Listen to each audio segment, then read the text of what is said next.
Hi all, welcome back to Sai vlogs. Morning routines మన రోజు ఎలా ఉండబోతాయో చాలా డిసైడ్ చేస్తాయి. ఈరోజు నా సింపుల్ పీస్ఫుల్ మార్నింగ్ నుండి ఈవినింగ్ వరకు ఎలా గడిచిందో మీతో షేర్ చేసుకుంటాను.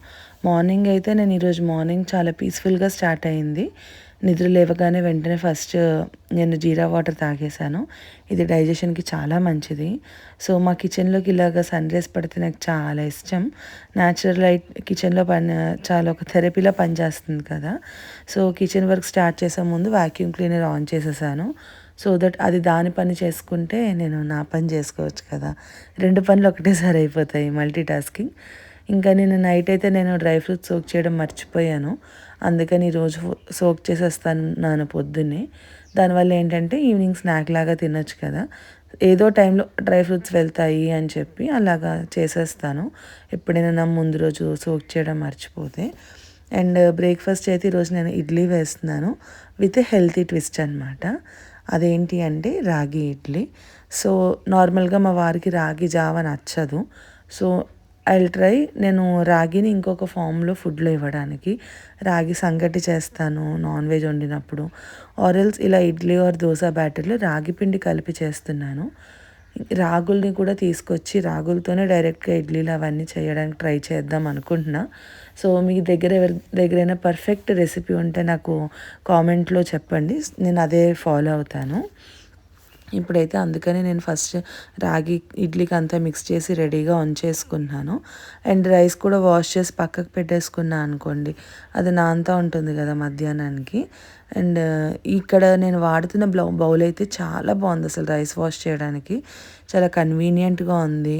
ఎలాంటి బియ్యం అస్సలు వేస్ట్ అవ్వట్లేదు కింద పడడం అలాగా. సో హడావిడిగా వర్క్ చేసుకుంటున్న వాళ్ళు హడావిడిగా పనులు చేసుకుంటారు కదా, లేదా హడావిడిగా పనులు చేసుకునే వాళ్ళకైతే ఇది బెస్ట్ ఆప్షన్. నాకైతే చాలా నచ్చింది, మల్టీపర్పస్గా వాడుతున్నాను నేను. సో మీకు కూడా నచ్చితే కనుక లింక్ అని మెన్షన్ చేయండి, నేను మీకు లింక్ పంపిస్తాను. ఇదైతే చాలా తక్కువ కాస్ట్ కూడా పడింది. ఇంకా రైస్ వాష్ చేసి పెట్టేశాను. ఇంకా ఏం చేశానంటే ఒక బర్నర్ మీద రైస్ పెట్టేసా, ఇంకో బర్నర్ మీద ఇడ్లీ స్టీమ్ అవుతుంది. మల్టీ టాస్కింగ్ చేస్తే మనకి టైం వేస్ట్ అవ్వదు కదా. వీకెండ్ కాబట్టి మనకు కూడా రెస్ట్ తీసుకోవాలని ఉంటుంది అని చెప్పి ఇంకా మల్టీ టాస్కింగ్ కింద అన్నీ అక్కడ పెట్టేస్తున్నాను వర్క్. అండ్ ఇడ్లీకి సైడ్ డిష్గా నేను ఈరోజు టొమాటో పీనట్ చట్నీ చేస్తున్నాను అనమాట. నా ఫేవరెట్ చట్నీ ఇది, చాలా టేస్టీగా ఉంటుంది. టొమాటో చట్నీ అంటేనే బాగుంటుంది, అండ్ కొంచెం పీనట్స్ యాడ్ చేస్తే టిఫిన్స్లోకి చాలా బాగుంటుంది. అందుకని అలా చేస్తాను. అండ్ మోస్ట్లీ టిఫిన్స్లోకి ఏదో ఒక వెజిటేబుల్ని యాడ్ చేయడానికి ట్రై చేస్తాను. టొమాటో చేశాను కాబట్టి పల్లీలు వేశాను, కానీ లేకపోతే కనుక ఏదో ఒక రోటి పచ్చడి, దొండకాయ రోటి పచ్చడో, దోసకాయ రోటి పచ్చడి అలాగా మ్యాక్సిమం ఈ మధ్య అయితే రోటి పచ్చళ్ళు చేయడానికి ట్రై చేస్తున్నాను.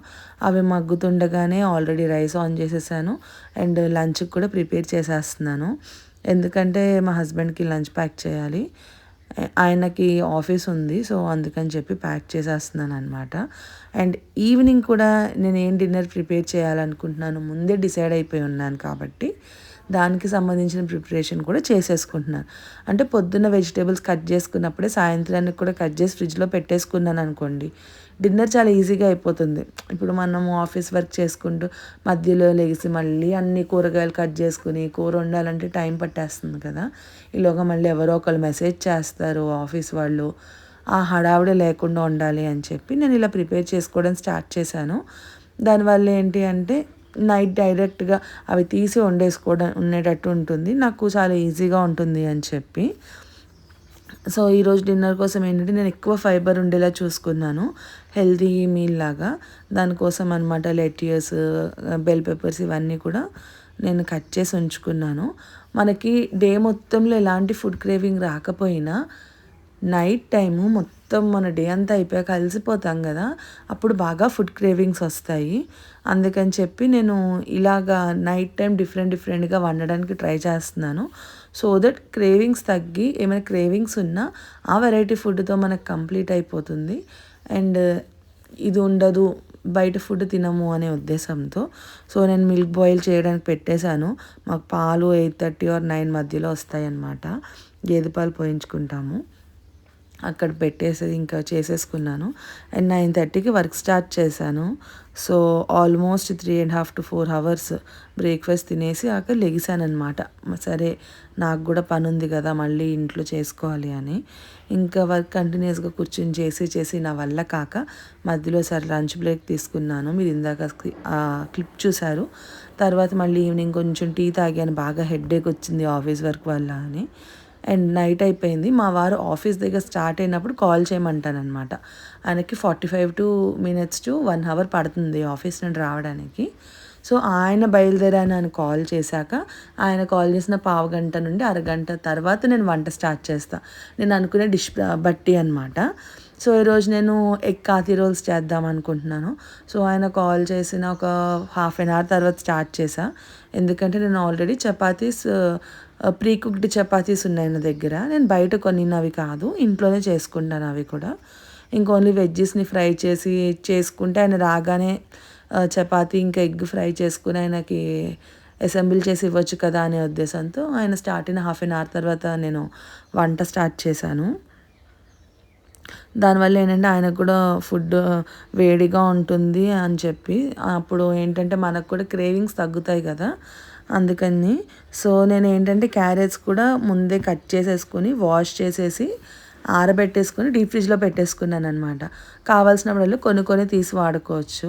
లేదా 1 వీకే మనకు ఉడిలిపోయినట్టు అయిపోతున్నాయి కదా నార్మల్ ఫ్రిడ్జ్లో పెడితే. ఇలా అయితే నాకు ఎక్కువ రోజులు వస్తాయి అని చెప్పి నేను ఇక్కడ yellow, red, green bell peppers కూడా వాడాను. అండ్ రోల్ కోసం అయితే నేను ఒక స్పెషల్ సాస్ కూడా చేశాను. అదేంటో కూడా మీరు కనిపెట్టండి, నేను వీడియోలో ఫ్రంట్కి వెళ్ళే కొద్దీ చూపిస్తాను కూడా. మన షెజ్వాన్ సాస్ అనమాట అది, టొమాటోస్తో. నేను ఇంట్లో మొత్తం స్క్రాచ్ నుండి చేశాను. హెల్దీ ఆప్షన్ అన్నాను కదా, అందుకని. ఆల్సో ఈ వెజిటేబుల్స్ని ఫ్రై చేయడానికి కూడా హెల్దీగా ఉండాలని ఎయిదర్ బటర్ ఆర్ గానుగ నూనె వాడాను. నాకు సరిగ్గా గుర్తులేదు, చాలా రోజులైంది ఈ వీడియో నేను తీసి కూడా. ఒకవేళ మీరు నేను ఏం యూస్ చేశానో చూసుంటే వీడియో ముందే కింద కామెంట్ చేయండి. ఇదైతే చాలా బాగుంటుంది రోల్, చాలా హెల్దీ. మన పిల్లలకి ఇచ్చినా కూడా హెల్దీ. వాళ్ళకి లంచ్ బాక్స్లోకి చాలా బాగుంటుంది ఈ రోల్. ఎందుకంటే అన్నం కలుపుకోవడం, అన్నంలో కూర కలుపుకోవడం ఈ పని అంతా ఉండదు కదా, అందుకని చెప్పి ఇక్కడ నేను ఆ రోల్ని అసెంబుల్ చేస్తున్నాను. ఇంకా మా వారు వచ్చేసారు. నేను ఆల్రెడీ అన్నీ రెడీగా పెట్టుకున్నాను. డ్రై ఫ్రూట్స్ చూసారు కదా, మార్నింగ్ తినలేదు కాబట్టి నేను డిన్నర్లోకి ఇచ్చేసాను. నా సలాడ్ నా డ్రై ఫ్రూట్ అనమాట. ఇంకా ఎగ్ ఇంకా చపాతీ కలిపి ఫ్రై చేసేసుకుని లెట్యూస్ పెడుతున్నాను. ఇలాంటి రోల్స్కి ఎప్పుడైనా సరే లెట్యూస్ పెడితేనే చాలా బాగుంటుంది. అప్పుడే మనకి క్రంచీగా బయట తిన్న ఫ్లేవర్ వస్తుంది. ఉల్లిపాయలు కూడా ఆల్రెడీ చీలికలు చేసేసుకుని కొంచెం ఉప్పు, నిమ్మరసము, ఇంకా కొంచెం చాట్ మసాలా స్ప్రింకిల్ చేసి కలిపేసి ఉంచుకున్నాను. అది పికిల్ అయింది మార్నింగ్ నుండి. సో ఆ ఉల్లిపాయ ముక్కలు, ఆ కెచప్ అనమాట, షెజ్వాన్ సాస్ ఇంట్లో చేసింది. అంటే మనకి బయటలాగా నీళ్ళ కన్సిస్టెన్సీలో ఓవర్ ఆయిలీగా నేను చెయ్యలేదు, కొంచెం గట్టి కన్సిస్టెన్సీలో చేశాను. ఇంత చేశాను కానీ నాకు ర్యాప్ని ఫోల్డ్ చేయడం సరిగ్గా రావట్లేదు అనమాట, బాగా ప్రాక్టీస్ చేయాలి. సో అలాగా ర్యాప్ చేసేసి మా వారికి ఇచ్చేసాను. సో ఈ హోమ్ మేడ్ సాస్ అయితే చాలా అంటే చాలా బాగుంటుంది, మీరు ట్రై చేయండి. ఈ రోజుతో నా వర్క్ అంతా కంప్లీట్ అయిపోయి చాలా బిజీగా అయింది. Do subscribe.